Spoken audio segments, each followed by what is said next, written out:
Ora, boa tarde a todos e a todas, a quem se encontra aqui e se encontra online. Bem-vindos à reunião executiva ordinária da Câmara Municipal de Coimbra, 19 de fevereiro de 2024. E, como sempre,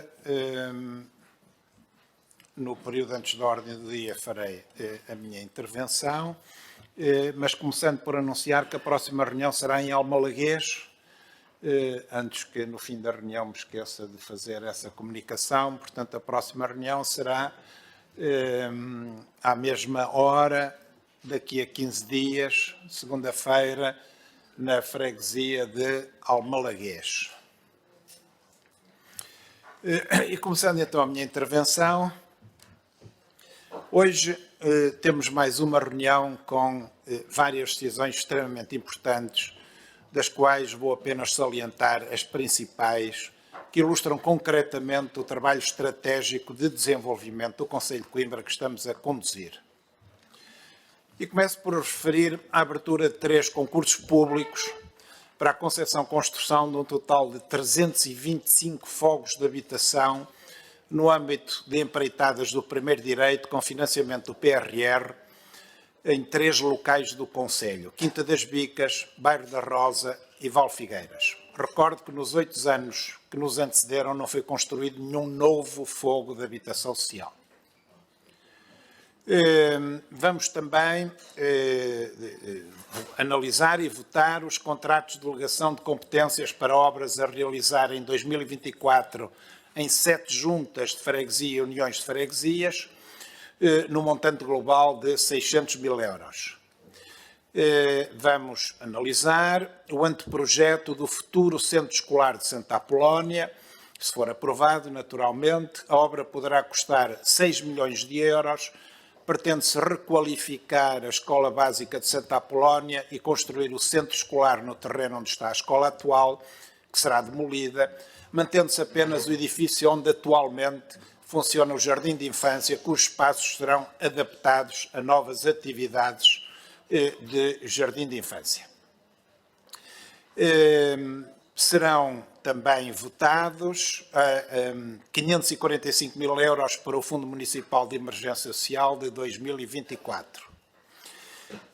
Será apresentado e votado o estudo de renovação da frota do município de Coimbra, que exigirá uma disponibilidade financeira superior a 1,5 milhões de euros faseadamente até 2026. A frota, e quando estou a falar de frota da Câmara, não da frota do SMTUC, que não está aqui incluída, é constituída por 60 viaturas tipo pesado e 121 viaturas tipo ligeiro, de passageiros e mistos, que têm uma idade média de 19 anos, com um custo anual em combustíveis e manutenção de 1,1 milhões de euros e a crescer progressivamente. Este investimento, que é emergente, permitirá uma redução de custo de manutenção e de combustíveis e uma forte melhoria da eficiência energética e das vantagens a nível ambiental. Este é mais um estudo que não tinha sido feito pelo Executivo anterior, revelando as suas graves lacunas de gestão. Iremos analisar um apoio de 12 mil euros à Associação Ecos do Passado para a realização do 12º ciclo de Réquiem. Irá ser debatido o reconhecimento do Café Oásis, fundado em 1951 como estabelecimento de interesse histórico e cultural municipal. Serão analisados os financiamentos de 3 empreitadas das águas de Coimbra, que visam resolver situações pontuais de inundações que muito incomodavam as populações, com a construção de coletores de águas pluviais na Rua do Cima, em Souselas, e na Rua da Mina, em Vila Nova de Cernache, assim como a obra designada de Sistema de Minimização do Refluxo de Águas do Rio Mondego na rede de drenagem de águas pluviais da zona envolvente à Quinta da Várzea, uma intervenção que vem dar resposta aos anseios dos moradores desta zona. Será também avaliada a atualização do Regulamento Municipal de Água e Águas Residuais de Coimbra, REMARC. Em causa está a melhoria da qualidade dos serviços públicos essenciais que as águas de Coimbra prestam, destacando-se a desmaterialização de procedimentos quanto à submissão de projetos particulares, a melhor definição de condições na relação com os utilizadores, a recomendação de procedimentos para o uso eficiente da água e a simplificação dos processos contra ordenações relativos a consumos fraudulentos.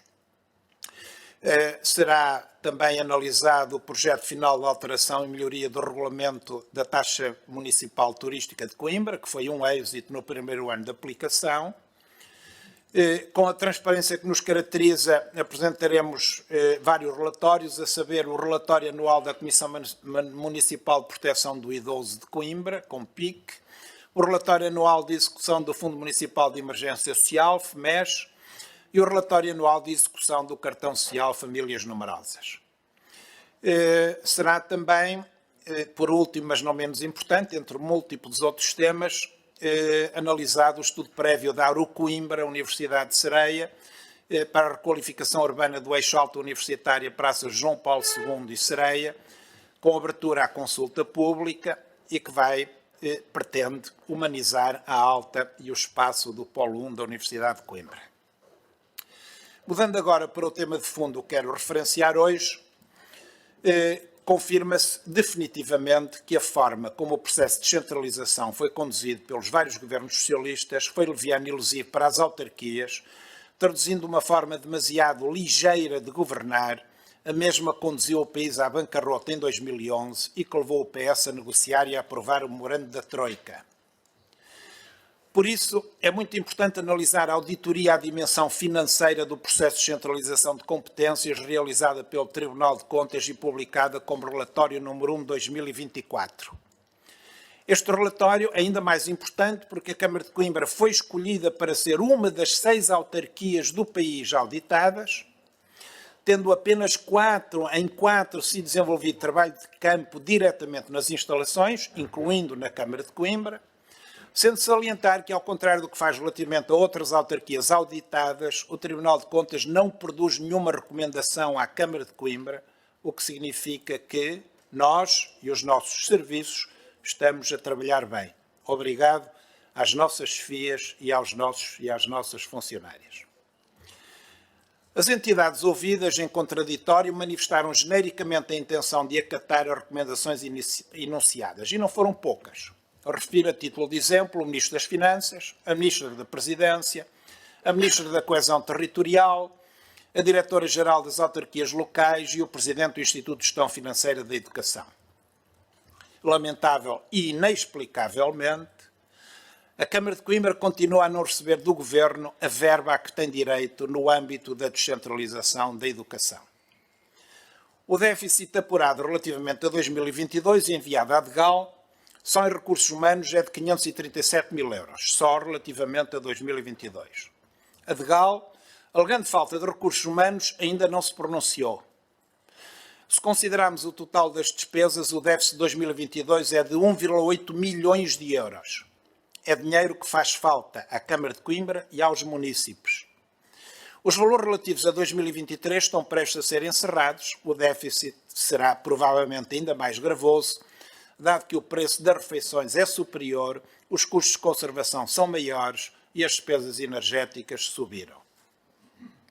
O Governo Socialista, esquecendo Jorge Sampaio e agora obcecado com o déficit do Estado, não tem o direito de reter verbas das autarquias, prejudicando o exercício autárquico.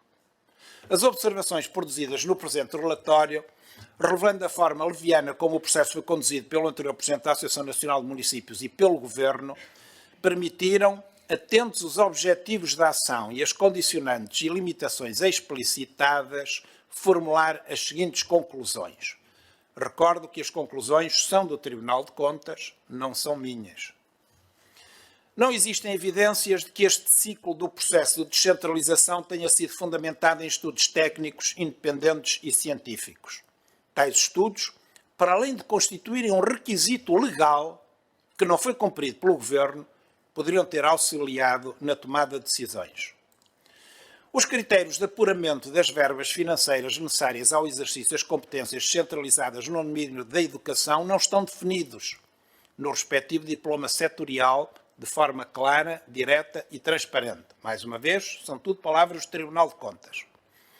Ao longo de 2022, não foram operacionalizados mecanismos ou procedimentos que permitissem aos municípios analisar e perceber os montantes das transferências financeiras relacionadas com as competências descentralizadas, sendo que também do lado de alguns municípios se constataram limitações próprias em organizar e reportar informação.